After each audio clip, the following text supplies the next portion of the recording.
hanging out with Ed and our friendship blossoming, I got introduced to a bunch of cannonball stuff that I wasn't too familiar with. So since I worked on the CL and the S55 to take them up to a reunion there was up in New York, he was like, "You want to come along?" And I'm like, "Well, of course." So I drove the S55 and he drove the CL, and we went up to this event up in New York. It was a good time. It was a couple days. They had a little car show. One of it was with the Benz Club up there. We were running through the row of Benzes, and I was walking with Ed and Doug Tabbitt, and we ran across a 450 SEL.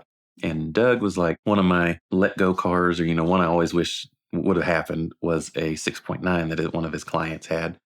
This one was just a standard 450 SEL, but we got to talking about 6.9s, and they started telling me about some of the history they have with Cannonball with the 6.9. Brock Yates ran one around Road Atlanta full tilt for an hour and spoke greatly of the car. And I was like, I've got a buddy that has a 6.9. It was kind of in the back of my head. Since I'd started my business and stuff, money's tight. I'd heard about this run called the Southern Classic, which is a recreation of Smokey and the Bandit's run to Texarkana and back. Part of the rules was you have to run a car older than 83. And the 6.9 was ran from 77 to 79 in the US. And this one was a 79. So I'm like, this one fits. So one day I had lunch with Ed and we were talking about the car, and he's like, you know someone that has a working 6.9? And I'm like, yeah, I'll see if I can't get a hold of it and we'll check it out. I bugged the owner and I'm like, it took a few months. I'd kind of prompted him and was like, hey, what are you doing with the car? Would you sell it? Just kind of getting an idea. So finally I kind of convince him he's going to bring the car. We're going to look it over, see what it needs, and try and come up with a price on it. I show it to Ed, and unfortunately, I couldn't convince him into it. So I was like, "But I still want to do this Southern Classic." And I talked to the owner about it, and he's like, "Yeah, that's so cool. Use the car, have fun. I'll get the car worked on, and it'll work out."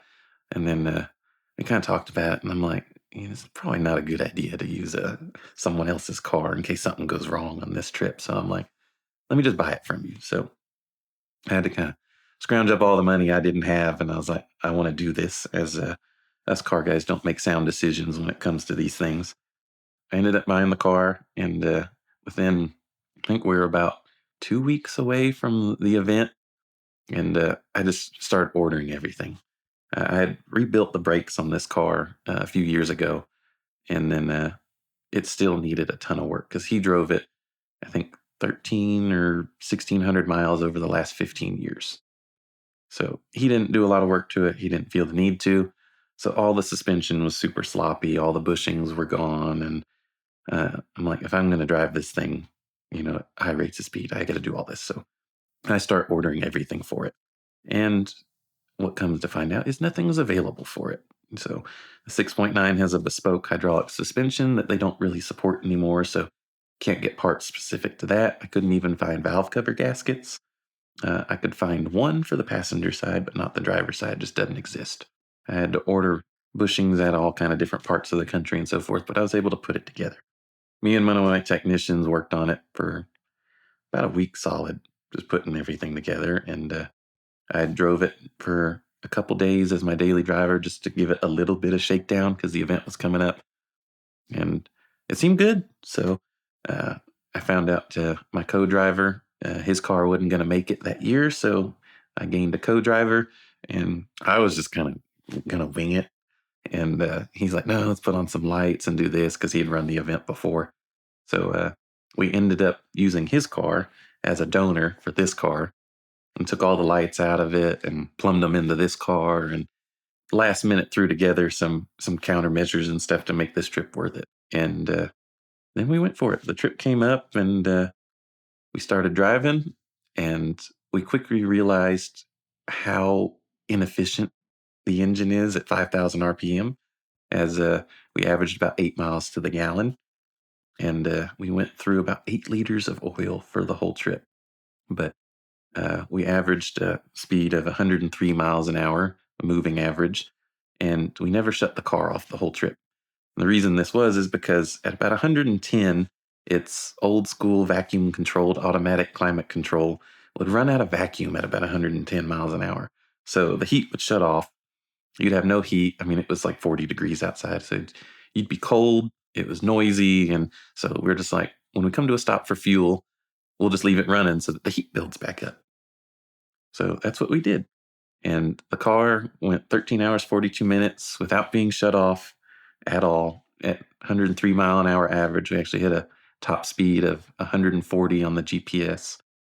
And we actually won the event with that car, which was pretty exciting because we essentially had no shakedown, minimal preparation, just went out there and drove it, and we set the fastest time.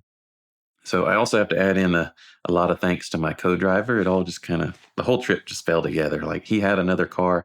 His name's Aaron Tulane, and he's done that event multiple times. And since his car didn't make it, he just kind of said, I'll grab a seat in the 6.9. And we were the ones that actually drove to New York together. So we kind of already knew that we could drive well together. I know a couple people gave him a hard time at the award ceremony because I drove the whole time. He was my co-driver the whole time, but it worked out great. I mean, I even apologized later. I was like, sorry, I mean, if you said something, I would have traded out with you or whatever. He's like, no, I think if we did anything any different, we wouldn't have gotten the same result. It all worked out, but I definitely wouldn't have been able to do it without him. So to me, this was very special, as this was my first like official cannonball type event. I mean, we did a little bit of high-speed driving when we did the trip to New York, but not like this where it's an actual timed event and you're trying to get the best time you're running against other people. We realized going up into Texarkana, we started seeing some of the people that started like a couple hours before us. And we timed it out, and we're like, we're about 30 minutes out from Texarkana. So they're about 30 minutes out. So that's like a total hour difference. So I'm like, if we're that close to the people that started hours before us, we're doing pretty good. So that just made us push it even harder. Once we got real close, we just kept pushing. And I'm like, of course, my excitement got real high and overwhelmed, because I'm like, if we set a really good time at this, like, it's just, I didn't care. I was just happy to finish. Like, I remember when I submitted to do the event, it's like, one of the questions is, what kind of time are you looking to achieve? And I was like, just finish. Like, that's all that matters on old cars and so forth. I was more proud of the car, that it just performed flawlessly. And on my first official event out, that this car that hadn't been driven more than 1,500 miles in 15 years did 1,360 miles in that short order with no problem other than being cold. And then one piece of windshield trim started to fly off about 3/4 of the way back, but we were able to save it. And now the car is ready for the next one. I start most of my days browsing Auto Tempest for my next bad decision of a car, but did you know that supporting Auto Tempest can also help support all the great content that they support in the automotive YouTube world? I know that you've probably enjoyed a lot of videos that they supported and a lot of channels that they've been sponsoring for years, perhaps without even knowing it. So check them out now at the link in the description below. It is the most powerful way to shop for your next car, because you'll see all the listings showing up in one search, and you can search by any criteria that you want, but it also helps make automotive YouTube a much better place. So check them out now, autotempest.com, all the cars, one search.